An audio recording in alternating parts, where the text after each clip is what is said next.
Derecho procesal Administrativo. administrativo. Con este su martirio que se llama, ¿cómo se llama? El Reyes. Sí, así me llamo. Hay muchos que no saben cómo me llamo todavía. Hay muchos que ni siquiera saben cuál es el salón en que recibieron clases, creo. Pues muy bien, mis amigos. El martes pasado estuvimos platicando acerca de algunas generalidades de lo que se conoce como los juicios de cuentas.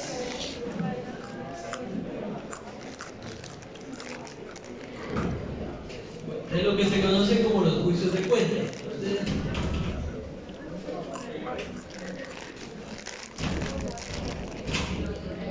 Muy bien. Platicamos un poquito acerca de ellos. Son dos procesos económico-coactivos, uno común, uno tributario. Posteriormente está el juicio de cuentas. Y en términos generales, pues hicimos la referencia en que estos procesos son los que utiliza el Estado a través de cualquiera de sus instituciones para cobrar los adeudos que tienen con él. Hoy vamos a ver, o empezar a ver los esquemitas que tenemos ahí en nuestro material, que son parte de cómo se desarrollan estos procesos económico-coactivos. Lo primero que quiero que hagamos ahorita es que saquemos nuestra ley del Tribunal de Cuentas, por favor, y que nos vayamos al artículo 1.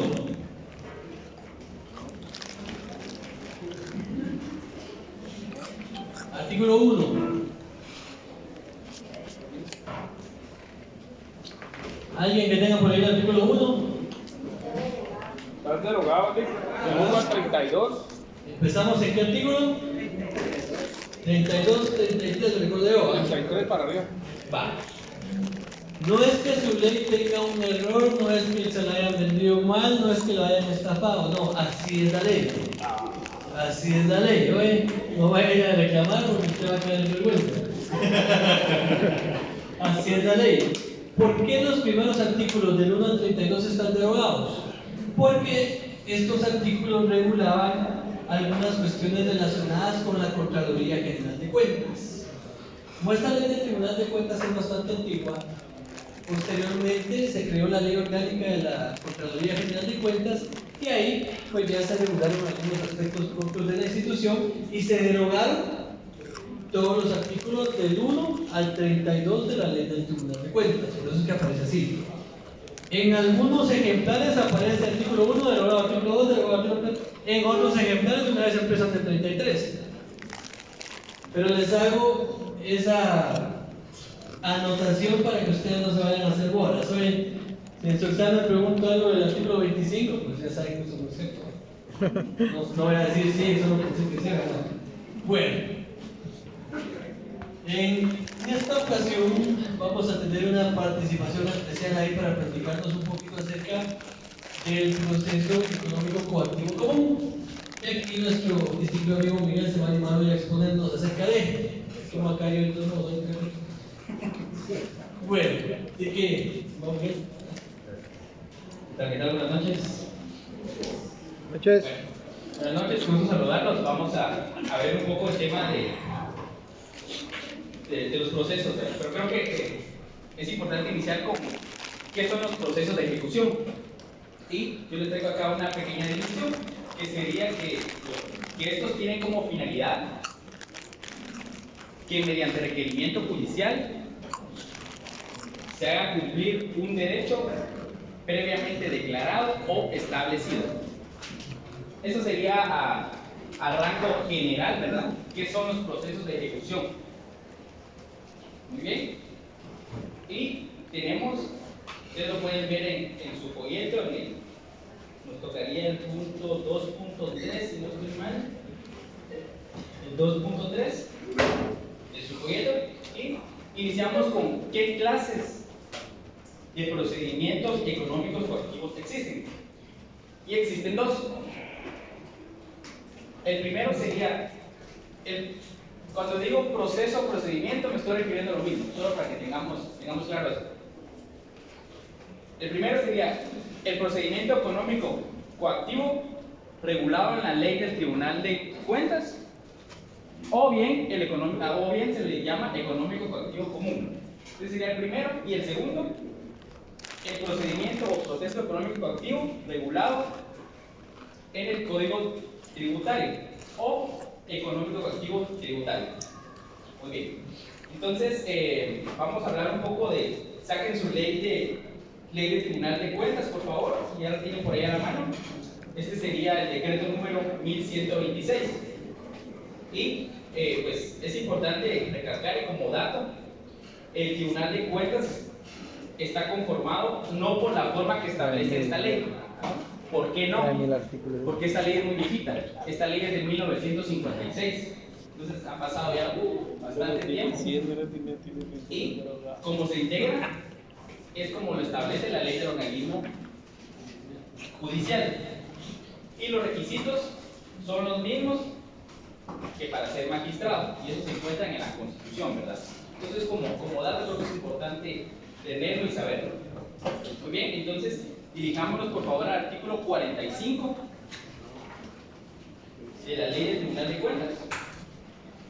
Y lleven la lectura conmigo, por favor. Artículo 45. La jurisdicción en materia económico-coactiva se ejerce por los jueces privativos de la materia del Tribunal de Cuentas.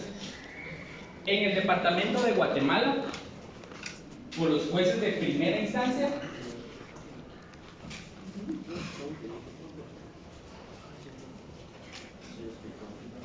muy bien.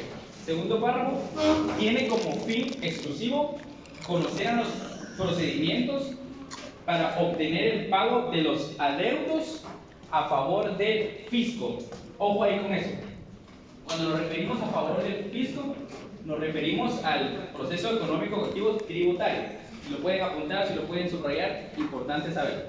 A favor del fisco, que sabemos que es el económico coactivo tributario, las municipalidades, las entidades autónomas y las instituciones descentralizadas. Continuamos con la lectura. Los adeudos a que se refiere este artículo son aquellos que proceden de un fallo condenatorio de cuentas, multas y demora en obligaciones tributarias. Bueno, como les indicaba al inicio, proceso, procedimiento, lo voy a estar nombrando de cualquiera de las dos formas, es cualquiera de las dos está bien, ¿ok? Y en su proyecto ustedes tienen una definición de lo que es el proceso económico activo. Y la definición que tenemos en nuestro proyecto es que es un proceso de ejecución para el cobro de adeudos a favor del Estado. Esa sería la definición que tenemos en el proyecto. Pero yo me di para investigar, yo creo que para uno entender bien un tema no solo se puede quedar con una definición, creo que es importante buscar más. Y aquí les tengo otra definición un poquito más extensa, pero creo que está un poquito más elaborada. Bueno, se las voy a dictar un poco lento, si quieren apunten, si no, yo se los voy a pasar después. La segunda definición sería: el procedimiento económico coactivo es el proceso legal utilizado para asegurar el cumplimiento de las obligaciones económicas.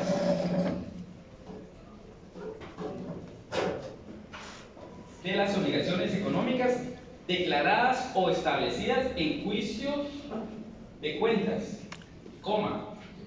en casos de incumplimiento por parte de los responsables,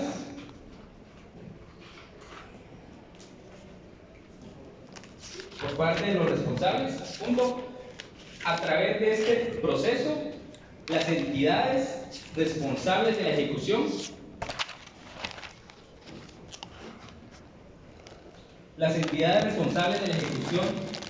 de sanciones, como por ejemplo, un ejemplo puede ser las municipalidades.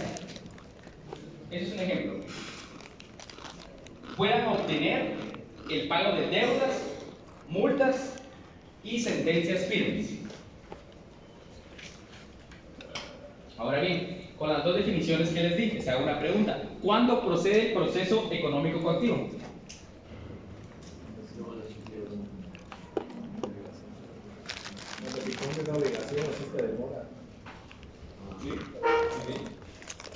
¿Cuándo procede? Puede ser pregunta de examen. ¿Procede para cobrar adeudos a favor del Estado?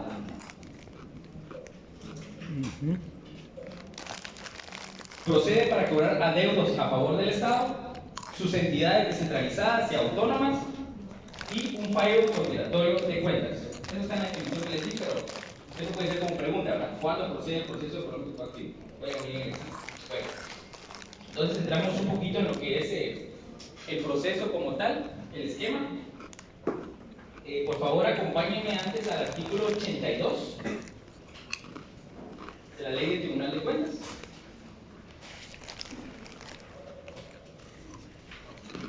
Todavía estamos un poco en las generalidades, ¿verdad? Artículo 82. Todas las sentencias condenatorias del Tribunal de Cuentas serán ejecutadas por el procedimiento económico coactivo. Para sustanciar este procedimiento son competentes los mismos tribunales de primera y segunda instancia que conocieron el juicio de cuentas. Bueno, ahora dirijámonos al artículo 83, por favor. Y en el epígrafe coloquemos títulos ejecutivos. Títulos ejecutivos. Eso sería en el artículo 83. Como pueden ver, aquí está el esquema, gracias Luis. Aquí está el esquema. Eso lo tienen ustedes en sus folletos, el esquema número 6. Sí, el esquema número 6 del folleto. Pero lo vamos a ir viendo también paso a paso con los artículos siguientes, con el 84, el 85, el 86. Lo vamos a llevar de una forma. Vamos a ir leyendo y cuando yo les diga subrayen, ponen 1 y van apuntando ahí poquito a poquito. Les voy a ir explicando más o menos cómo lo llevamos. Entonces, digámonos al artículo 84, por favor.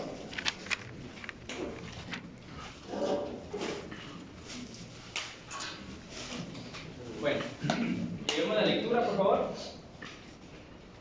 Artículo 84. Con base en el título ejecutivo, ahí donde dice título ejecutivo, subrayen o hagan un cuadrito y pongan el número 1. Ese sería el paso número 1. Con base en el título ejecutivo y pongan a un ladito demanda con título ejecutivo.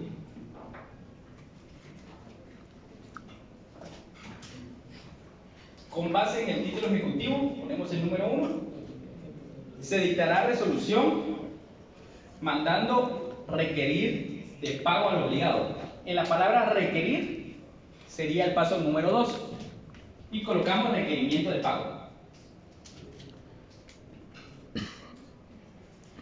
Mandando requerir de pago al obligado. Y en caso de no cancelar en el acto de requerimiento, trabar embargo en bienes suficientes que alcancen a cubrir el adeudo. En dicha resolución se prevendrá al ejecutado que dentro del término de 3 días, subrayemos con otro color ese plazo, dentro del término de 3 días,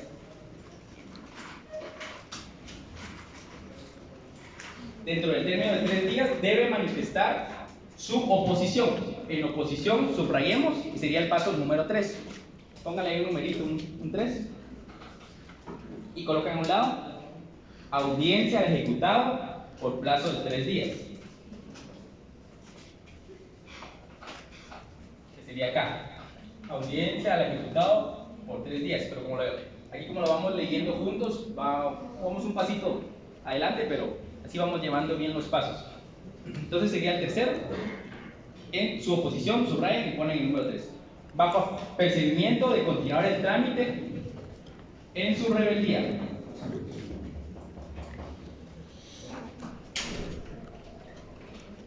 Bueno, como van de la mano el 84, el 85, el 86, pasémonos al 85, por favor, y seguimos la lectura. Si el ejecutado, artículo 85, si el ejecutado se opone o interpone excepciones dentro del mismo término, se mandará a oír al Ministerio Público. Aquí no es el Ministerio Público, ¿qué sería? Muy bien, la PGN. Y al ejecutante. Subrayen donde dice Ministerio Público y ejecutante, sería el paso número 4. Y ponen audiencia PGN y ejecutante. Audiencia PGN y ejecutante 5 días.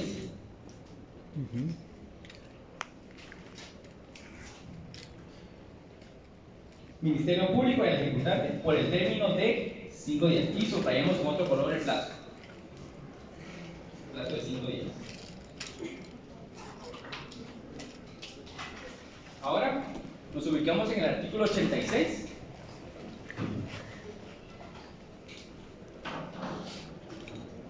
Y mantenemos la lectura. Si el juez lo estima necesario o lo solicitare, alguna de las partes mandará abrir a pruebas las excepciones por el término de 6 días. Subrayemos ese plazo, por favor. El término de 6 días, con otro color el plazo. Vencido este término, se resolverá sin necesidad. En donde dice se resolverá, sería el paso número 5.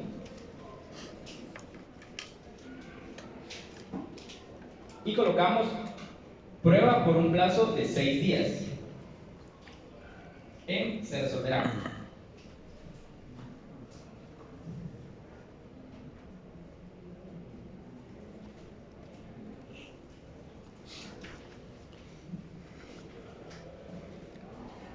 No, perdón. Se resolverá sería la sentencia. Sería el plazo número, el número 5 sería donde les dije que subrayaran en 6 días. Ese sería el paso 5, que es prueba por un plazo de 6 días. Y en se resolverá sería la sentencia. Y en se resolverá coloquen sentencia en 15 días. ¿Por qué en 15 días? Si alguien que traiga la log que me pueda leer el artículo 142, por favor.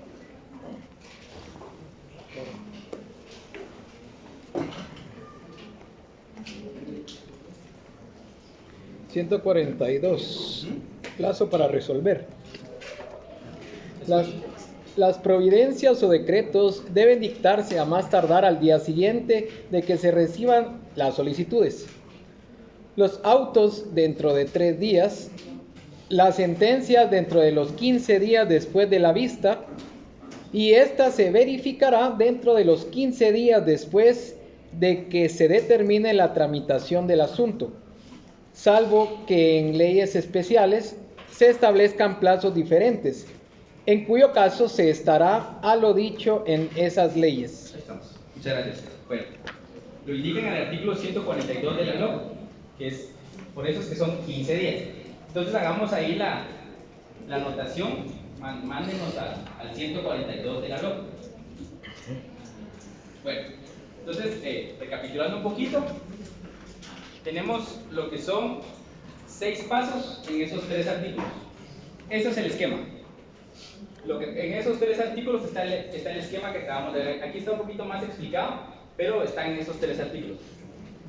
Entonces, para que como forma de repaso, el paso número 1 en el artículo 84, que es demanda con título ejecutivo. El paso número 2 lo tenemos en requerir de pago, que sería requerimiento de pago. El paso número 3, igual en el artículo 84, lo tenemos en debe manifestar su oposición. Y ahí sería audiencia al ejecutado por plazo de 3 días. Paso número 4, lo tenemos en el artículo 85, y donde dice Ministerio Público y al ejecutante, y sería audiencia PGN y ejecutante 5 días. Paso número 5, que es en el término de 6 días, sería prueba por un plazo de 6 días. Y paso número 6, sentencia en 15 días, y lo tenemos en el artículo 142 de la LOC, acá en el 86 y en el 142 de la LOC. Entonces,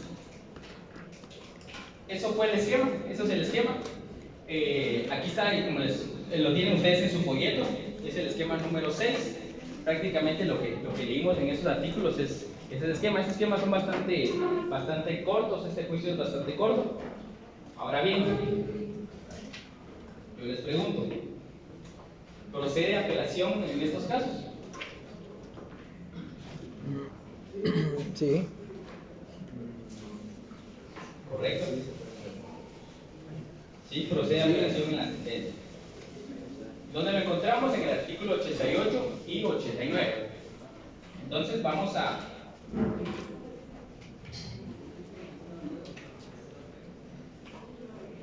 de igual manera lo vamos a llevar por medio de el trámite de la apelación, lo vamos a llevar por medio de 3 pasos. Eso sí sería bueno que lo vayan apuntando conmigo. Van a ser 3 pasos, lo que sería el trámite de la apelación. Y el paso número 1 se interpondrá dentro de 3 días.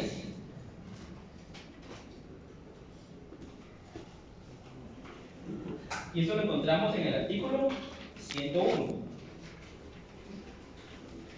101, ¿ven? De la misma ley. La ley tribunal de cuentas. Y el artículo 101 nos indica: el recurso de apelación podrá interponerse dentro del término de 3 días contados desde la fecha de la última notificación a las partes. Procede contra las sentencias o autos que pongan fin al juicio. Entonces, el primer paso para el trámite de la apelación es que se interpondrá dentro de 3 días, y lo tenemos en 2 artículos, en el artículo 89 y en el artículo 101 de la Ley Tribunal de Cuentas. Ahí mismo, en el primer paso, coloquemos: el juez admite la apelación. El juez admite la apelación y eleva los autos al Tribunal Superior.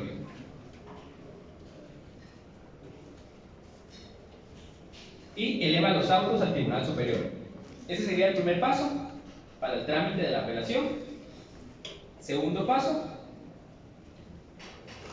se señala día para la vista en un plazo de 15 días.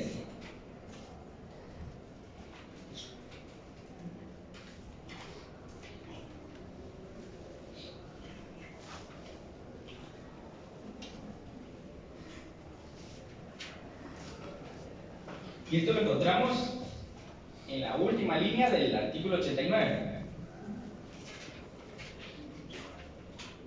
Pasado el día de la vista, se dictará sentencia dentro de los 8 días siguientes. No vayan a confundir estos 15 días con los 8 de lo que estamos hablando ahorita. Estamos hablando del trámite de apelación. ¿El segundo paso que voy a ir? Claro que sí. Paso número 2. Se señala día para la vista en un plazo de 15 días. Artículo 89.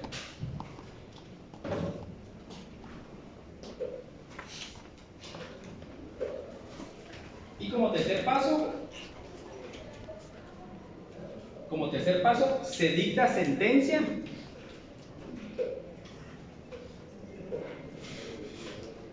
en un plazo de 8 días. Es lo que les decía, no vayan a confundir este plazo de la sentencia, que es 15 días, con el plazo del trámite de la apelación. Ahí son 8 días. Donde se encuentra en el artículo 89.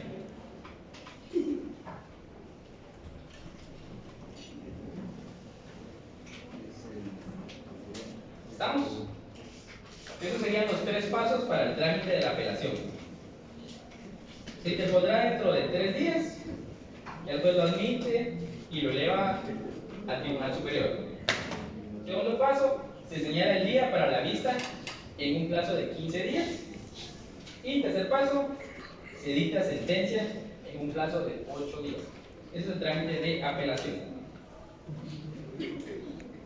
Ahora les pregunto: ¿procede casación en este caso? No, ¿No? ¿Sí? no. Muy bien. No procede. Bueno, entonces, prácticamente ahí estaríamos con lo que es el proceso económico coactivo común. Como les dije, es bastante corto. Ahí lo tienen en sus folletos, el esquema número 6. Si quieren dar una leidita. Muchas gracias, licenciado. Gracias.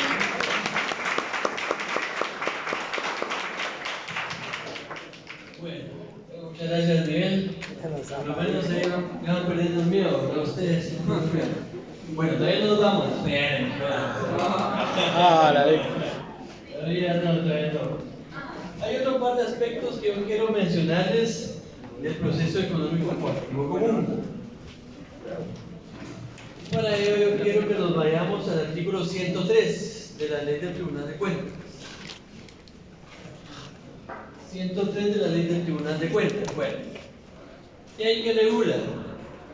En los juicios de cuentas y en los procedimientos económicos coactivos, los demandados no necesitan auxilio de abogado, ni están obligados a citar leyes. Ahora bien, ¿por qué esta normativa? ¿Por qué esta ley? Es por la misma circunstancia de que el proceso económico coactivo sea tan corto. Porque al Estado no le conviene que usted se defienda y al Estado le conviene cobrarle rápido. Fíjense cómo viene la cosa. ¿Se recuerdan que platicamos el martes? Y nos que hicimos ahí un pequeño ejercicio, un pequeño esquemita de todo lo que hemos visto. Iniciamos con la petición, luego los recursos, luego el contencioso administrativo. Y dijimos, ¿verdad ustedes? Si la sentencia del contencioso administrativo beneficia al ciudadano o al administrado, ¿a qué vía se va a ejecutar? Pregunta de examen, lo mencionamos hoy el martes. Vía de apremio. Si el Estado es el que tiene que ejecutar porque tiene que cobrar esa sentencia, ¿dónde se va a ir? Económico coactivo. La vía de apremio, ¿cuánto lleva ustedes? Por más que sea apremio, por más que sea ejecutivo, se lleva varios meses. Económico coactivo, en cuestión de un mes, usted ya le está pagando al Estado porque ya lo ejecutaron. Esa es la razón, no hay otra.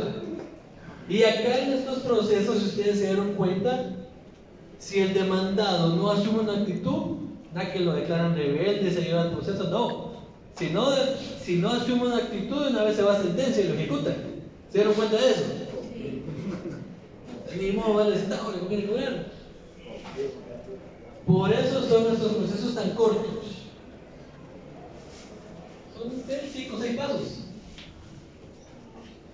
Y usted se los puede resumir todavía si no asume una actitud. Ahora vean, quiero que nos vayamos al Código Tributario rapidito. Y vamos a platicar del económico coactivo tributario, que es básicamente lo mismo que el común, solo cambia la legislación y quién es el que lo presenta, no ustedes. ¿Quién es el que lo presenta? Vámonos al artículo 171 del Código Tributario. Y ahí nos regula concepto y características. El procedimiento económico coactivo es un medio por el cual se cobran en forma ejecutiva los adeudos tributarios. Fíjense en esto que viene. Tiene como características propias brevedad, oficiosidad y especialidad. Ahí prácticamente nos está diciendo que el económico coactivo tributario va a ser rapidísimo y va a ser de oficio, es decir, que nadie va a tener que impulsarlo. La misma SAT va a agarrar y lo va a empezar a tramitar. No va a esperar a que alguien más le certifique y que le diga, mire, vayas a ejecutarlo. No. Va de una vez. ¿Por qué? Porque lo que le interesa es ¿qué? Cobrar. Eso es lo que le interesa. En el artículo 172 regula la procedencia. Solamente en virtud del título ejecutivo sobre deudas tributarias firmes, líquidas y exigibles procederá a la ejecución económico coactiva. En ese mismo artículo hay unos numerales que creo que ya los vieron ustedes. Y ahí regula, constituye título ejecutivo sobre deudas tributarias firmes, líquidas y exigibles los documentos siguientes. Y ahí les enumera una serie de documentos que se consideran títulos ejecutivos. Y eso es bien importante en estos procesos económicos coactivos. Si la demanda económico coactiva no adjunta el título ejecutivo, ¿será que es válida la demanda, sí o no? No, ya está ejecutando. Nada. Entonces, lo primero que usted va a hacer cuando le llegue a su cliente, mire, me están pidiendo bastante que pague eso y me están ejecutando, va a agarrar la demanda que presentaron y va a revisar si lleva el título ejecutivo. Si no lo lleva, usted ya va a rápido oponerse, te pone excepción y ya se trajo bajo el proceso. Ahora bien, ¿cuáles se pueden considerar títulos ejecutivos en el económico coactivo tributario? Certificación, número 1, certificación con copia legalizada administrativamente del fallo o de resolución que determine el tributo, más los intereses, más los recargos, más las multas y adeudos con carácter definitivo. Ya se van dando cuenta que no solo los bancos son tan costureros, ustedes también las hacen. Bueno, número 2, contrato convenio en el que conste la obligación. Número 3, certificación del reconocimiento de la obligación tributaria hecha por el contribuyente ante autoridad o funcionario competente. Número 4, póliza que contenga la fianza en la que se garantice el pago de los adeudos. Número 5, certificación del saldo deudor de cuenta corriente. Número 6, otros documentos en que consten deudas tributarias que por disposiciones legales tengan fuerza ejecutiva. Entonces, mis amigos, como les digo, en los económicos coactivos común y tributario lo que cambia es, primero, la regulación, ¿verdad? Segundo, ¿qué se considera título ejecutivo? Porque en el económico coactivo común hay una regulación especial. Acá es diferente, en el código tributario es diferente. En el siguiente artículo, en el 173, quiero que le pongamos atención a esto, por favor. Requisitos del título ejecutivo administrativo. Fíjese, es decir, que no solamente tienen que adjuntar el título ejecutivo a la demanda, sino que el título ejecutivo debe cumplir con ciertos requisitos, que los vamos a platicar ahorita. Número 1, lugar y fecha de la emisión. Número 2, nombres y apellidos completos del obligado, razón social o denominación social del deudor tributario y su número de identificación tributaria. Damos atención, por favor. Número 3, importe del crédito líquido exigible y del plazo vencido. Número 4, domicilio fiscal. Ahí se recuerdan que hay varios tipos de domicilio, ¿verdad? Eso es de civil 1, ¿verdad ustedes? Bueno. Número 5, indicación precisa del concepto del crédito con especificación en su caso del tributo, más intereses, más recargos, más multas, etc. Número 6, nombres, apellidos y firma del funcionario que emitió el documento y la indicación del cargo que ejerce, aun cuando sea emitido de la forma que establece el artículo 125 de este código. Y número 7, sello de la oficina administrativa. Estos dos últimos numerales, pónganles atención. Nombres y apellidos del funcionario, más el cargo. Y número 7, el sello, ¿verdad? Cuando usted revise la demanda, como les repito, va a verificar que lleve el título ejecutivo. Si lleva el título ejecutivo, va a revisar que cumpla con estos requisitos que acabamos de darle lectura. No se imaginan ustedes los dolores de cabeza que uno le ocasiona a la superintendencia después de que han llevado recursos administrativos, de que el contribuyente se ha ido a un proceso contencioso administrativo y se lo han ganado, va a ejecutar el título ejecutivo y en ese momento se da cuenta que no tiene el sello. Como usted ya sabe, usted va a revisar y si no lleva el sello, entonces ahí automáticamente le va a decir al juez: este título no es ejecutivo. Y ahí se cayó el trabajo de meses de la superintendencia y ya no lo va a poder cobrar. Bueno, se me olvida, antes de revisar la demanda usted tiene que cobrarla. Eso no lo hay que hacer. Y cobre bien, cobre bien. Y cobre bien, se lo reitero. Bueno, nombres y apellidos del funcionario. Resulta ser que el funcionario tiene los nombres y los apellidos, pero en la resolución o en el título ejecutivo solo puso un nombre o solo puso un apellido. Se lo puede llevar por eso, porque ella es una persona. Pusieron erróneamente el cargo que tiene el funcionario que está firmando, se la puede bajar. Son detallitos que hay que ir verificando porque ustedes ahí créanme, pueden salvarle la vida a un su cliente por millones de razones, como así pensar. Bueno, continuemos rapidito. Veamos el esquema económico tributario rapidito. Como no tenemos una norma específica que nos regule la presentación de la demanda, nos vamos, ¿verdad?, supletoriamente a lo que regula el Código Procesal Civil y Mercantil. En el artículo ¿qué? 61, ¿verdad ustedes? En el artículo 61. El segundo paso es la audiencia al demandado o al ejecutado. Y esto lo vamos a encontrar en el artículo 174. Ahí nos establece iniciación del procedimiento de audiencia. Promovido el juicio ejecutivo, el juez calificará el título en que se funde y si lo considera suficiente y la cantidad que se reclama por la liquidez exigible, despachará el mandamiento de ejecución y ordenará el requerimiento de pago al obligado y el embargo de bienes en su caso. Ojo con esto. Acá si hay embargo, ¿se dieron cuenta de eso? Acá sí le pueden embargar bienes a su cliente. Pongan atención a esto. Bueno, sigamos con la lectura.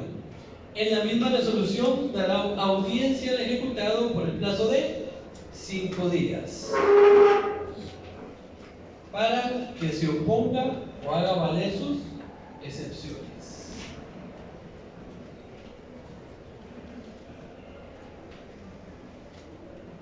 El siguiente paso, número 3, la oposición del ejecutado. Eso lo encontramos en el artículo 176. Si el ejecutado se opusiere, deberá razonar su oposición y si fuere necesario ofrecer la prueba pertinente. Sin estos requisitos, el juez no le dará trámite a la oposición. Si el demandado tuviera excepciones que interponer, deberá deducirlas todas en el escrito de oposición.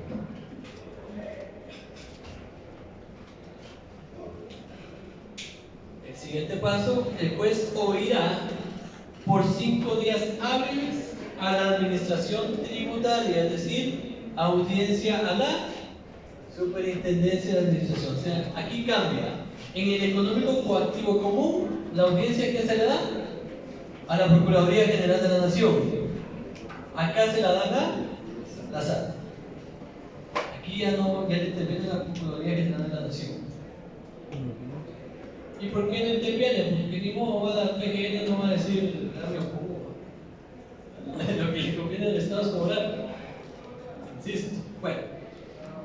Paso número 5, la prueba. Siguiendo con la lectura donde íbamos. Con su contestación o sin ella, mandará a recibir las pruebas por el plazo de 10 días hábiles, comunes a ambas partes. Diligenciando la prueba, lo que nos queda entonces es la sentencia. Y la sentencia la encontramos en el artículo 178. Resolución. Vencido el plazo para oponerse o el de prueba en su caso, el juez se pronunciará sobre la oposición a las excepciones deducidas. Además, el juez declarará si ha o no lugar a hacer trance, remate de los bienes embargados o pago en su caso de las deudas tributarias de las costas judiciales. Es decir, entonces, que como no tenemos plazo, igual nos vamos a aplicar supletoriamente lo que regula la ley que ley, el organismo judicial. Y el plazo entonces sería de 15 días. 15 días. Acá son 15 días. En el económico coactivo común, ¿son cuántos días? 8. Para la apelación. Bueno. De igual manera, como les mencionaba, si el demandado no asume ninguna actitud, se va de una vez a sentencia. Es exactamente lo mismo, el económico coactivo tributario, el económico coactivo común. Como les digo, lo que cambian son los personajes y la ley que lo regula. El fin es el mismo, que el Estado cobre y que cobre rápido. y que cobre rápido. Ustedes. Bueno, dejo entonces que se retiren. Dale. Nos vemos la próxima semana. Gracias.